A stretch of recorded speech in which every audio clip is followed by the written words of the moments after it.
Hello everyone! In this week's video, I'm drawing myself into Disney movies. I've done this 2 times before, and many of you have been requesting I do it again. So I found 2 Disney movies and 1 Disney show to draw myself into. The first movie I'm drawing myself into is Lilo and Stitch. I was going to draw myself as an adult, but I was having a hard time finding a scene to place myself in, and I'll explain why in a bit. But I noticed there kept being a lot of group scenes with the kid characters, so I decided to draw myself into the scene where the girls are freaked out by Scrump. For my base, I'm taking this girl from this screenshot. It's happening in the same scene. But I'm going to take her and put her into this scene. If you're new here, I sketch over pre-existing characters to help me stay true to the style and character proportions. That way my style doesn't come through too much. Sometimes it still kind of does. Because I am drawing myself as a kid, I'm going to draw myself how I looked when I was a kid. Kind of like when I drew myself into Winnie the Pooh. So apologies that this character isn't going to look like how I usually draw myself, you know, with glasses, a teal sweater, collar, and all that jazz. According to when I googled it, Lilo is 6 years old. So I'm drawing myself how I looked when I was 6 years old and I didn't have glasses yet. So like I was saying, I was planning to draw myself as an adult character since I am an adult. It may not seem like it, but I am.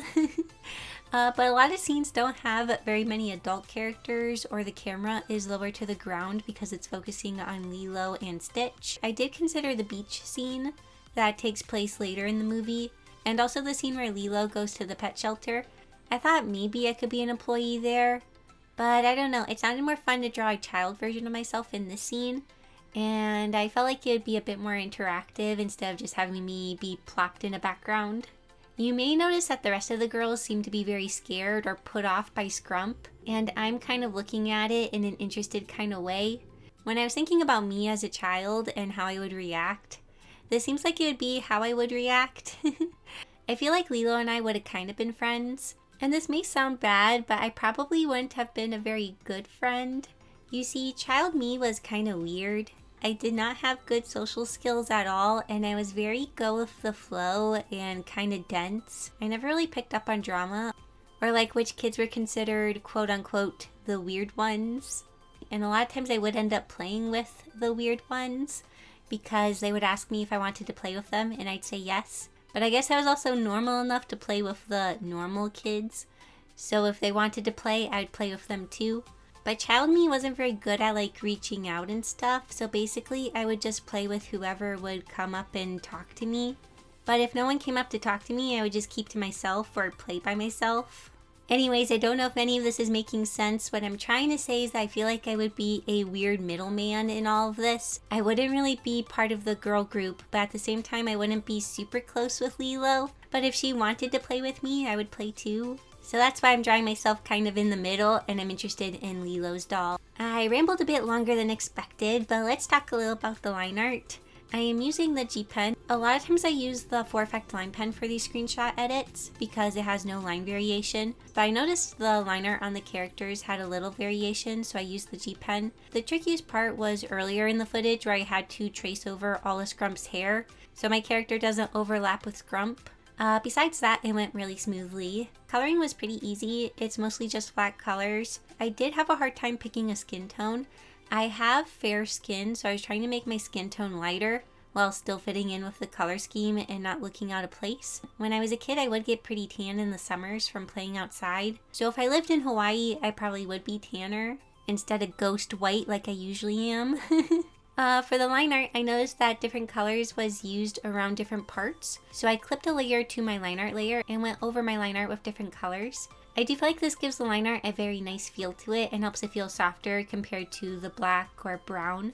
I did notice that the noses have a bit of shading on the underside of them, and some blush is also added to the cheeks. So I added that as well. Oh, also I went with purple for my outfit because my favorite color when I was a kid was purple. So here's the kid version of me in Lilo and Stitch. I've always really loved the art style of this movie, so it was a lot of fun getting to draw in its style. Plus I feel like my character really fits in for this one. I'm pleased with how it turned out. So next I'm not drawing myself into a movie, I'm actually drawing myself into a cartoon.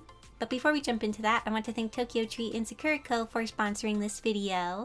Tokyo Treats and Sakurako's goal is to share Japanese culture and invite everyone to experience Japan from the comfort of their own homes through their snack boxes. Tokyo Treat and Sakurako are both monthly Japanese snack subscription boxes, but they are both unique in their own way. First, we have Tokyo Treat. You'll get up to 20 of the latest, most exclusive, limited edition, and seasonal flavored Japanese snacks that are only available in Japan for a limited time. This box is celebrating the most wonderful time of the year with a Christmas limited edition box design. Enjoy the taste of what Christmas is like in Japan with the Santa Snack Fest box. Enjoy Kit Kat milk tea, Christmas fugashi, Tongari Christmas corn chips, and many more. You can learn more about all the snacks you receive, as well as allergen information in this super handy booklet. The booklet also contains a wealth of information about Japanese culture. Two of my personal favorite snacks from this box are the Caplico Milk Stars and Pocky Winter Caramel. These delicious treats are shaped like super cute stars. Each bite of sweet milk flavor and airy chocolate is like a little present for your taste buds.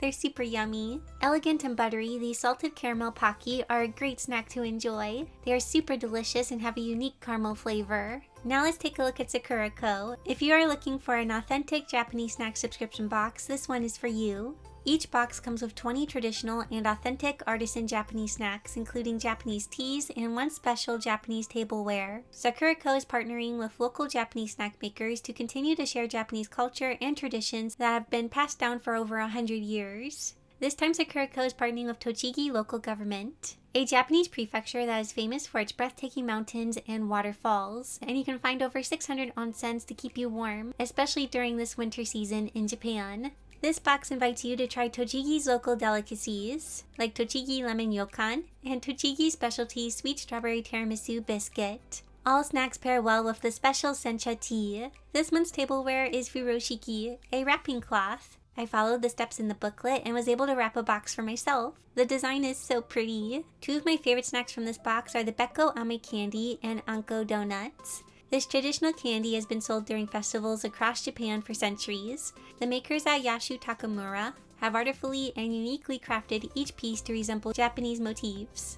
They are super cute and have a very yummy and sweet flavor, and these were my absolute favorite. With red bean paste cooked fresh every morning and dough kneaded from scratch, these delicious bite-sized treats have gained popularity across Japan from word of mouth alone. Seriously, they are so yummy. I ate them all very quickly. I wish I had more. But enough about these amazing snacks. Tokyo Treat and Sakurako are holding a free ticket to Japan giveaway. Don't forget to use my code to get $5 off your first box and get a chance to experience Japan in person because they are giving away a free ticket to Japan. Make sure to check the links down below. Thank you so much again to Tokyo Treat and Sakurako for sponsoring this video, and let's get back to drawing.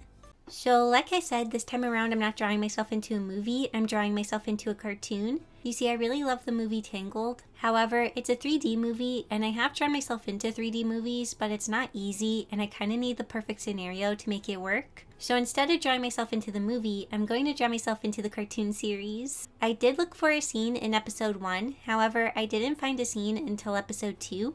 Also, I had to work really hard to stop the frames at a good time so both Rapunzel and Eugene won't be making weird faces. I eventually got this one, and for my base, I went a bit later into the episode and found Rapunzel in this pose holding a piece of paper, and I felt like this was perfect. Also, Eugene is making a funny face again. I'm sorry, Eugene, I'm not doing you justice.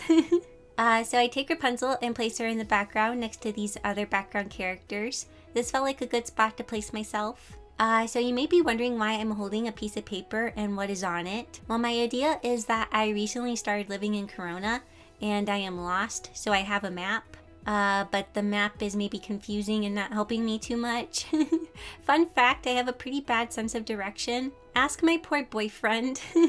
When he comes to visit, we have to use Google Maps because I can't navigate him where we need to go in my own hometown where I've lived for 20 plus years. I can tell him where things are if we stay within the main area of town. But if we start getting to the outskirts, I'm not much help. Even in video games, I often have to place down map markers to help me because even if something is only a little ways away from me, I still get disoriented somehow. When my sister and I play Minecraft, if she doesn't stay right next to me or I turn away and get distracted for like 10 seconds, I end up getting lost. Then I have to build a tower so Reagan can find me again, or I make sure to write down our coordinates for our home so I can find the home that way. But yeah, the only open world game I don't really get lost in is Breath of the Wild because I've played that game way too much. Anyways, I went off on a tangent. I'm drawing myself looking confused at a map because I am lost and confused. So after the sketch, I usually move on to the line art. However, as you see, the art style does not have line art, so I need to go about this in a different way. I go over my sketch with colors and kind of outline the drawing with the color and fill it in that way. This makes it so I have the shape of the object. I tried my best to keep having different parts on different layers, that way it'll be easier to add the gradients later on. Like the head and neck are on different layers, the hair is on its own layer, and so on. Right now I'm focusing on getting the shapes in place, and I'll worry about the inside details later on. One thing that was nice is that the other background characters are wearing teal, so I'm mostly taking my colors from them. Plus I feel like it'll help me fit in even better with the scene, since I have similar colors to other characters. The face was pretty tricky and I was having some problems with it. I'm not super used to drawing very prominent lips on my characters, so it always feels a bit weird or different when I need to add them. Another thing is just deciding on the right colors for the lips and the nose. I made my skin a bit lighter than Rapunzel's, so I needed to adjust the colors for my lips and nose as well, instead of using the same colors as Rapunzel or Eugene. Also, I wasn't totally sure what to do for my glasses. I felt like the rims were really getting in the way and made things feel kind of crowded. So I decided to go with a more simplified look and drew some lines for the frame and did a low opacity white circle for the lenses. I'm not sure if this is how glasses are stylized in the show, but I felt like it worked. I couldn't find any references online. Lastly, I'm just going in with the shading and finishing details. Out of all the drawings in this video, this is definitely the one I spent the most time on. The lineless style did take more time, but also the characters have a lot more shading and details compared to the early Disney movies. This is mostly because the characters in Tangled are animated with rigs. If you don't know what rigs are, they are pre-made characters that you can animate by moving them around like puppets. That's kind of a simple way to think about it. Using rigs for animation can actually be quite complicated, but it does allow for there to be more detail on the characters because the animators aren't drawing them over and over and over again. I actually still need to finish Tangled the Series. When I was watching it a while back, I made it to about the midway point of season 2, and I do really love the show, I just haven't had time to finish it. I really like a lot of the characters. I quite like Varian, he's one of my favorites. I love the song Ready As I'll Ever Be, it's so good, and it gets really stuck in my head. So here's me as a character in Tangled the Series. It was really interesting working with the lineless art style and was a lot of fun to experiment with. Lastly, I'm drawing myself into one of my favorite Disney movies, Beauty and the Beast. When looking for a scene, I figured the town scene at the start would work the best, so I searched for a decent amount of time and thought the scene where Belle is at the fountain would work well. I've always really liked this scene and thought it was really pretty, so for my base I found a few different options and I decided this one may work the best for my idea. My idea for the scene is that I happen to be reading the same book as Belle, and she is singing about the book to the sheep, and I hear her spoil some of the plot for the book and I'm a bit sad about it. It's never fun when things get spoiled. Like, in the long run of things, it doesn't really matter all that much. But it always just feels different getting to experience things for yourself compared to being told about it. Like, I haven't played the new Pokemon yet. I'm waiting until my siblings get it for Christmas. And I'm trying my best to avoid spoilers.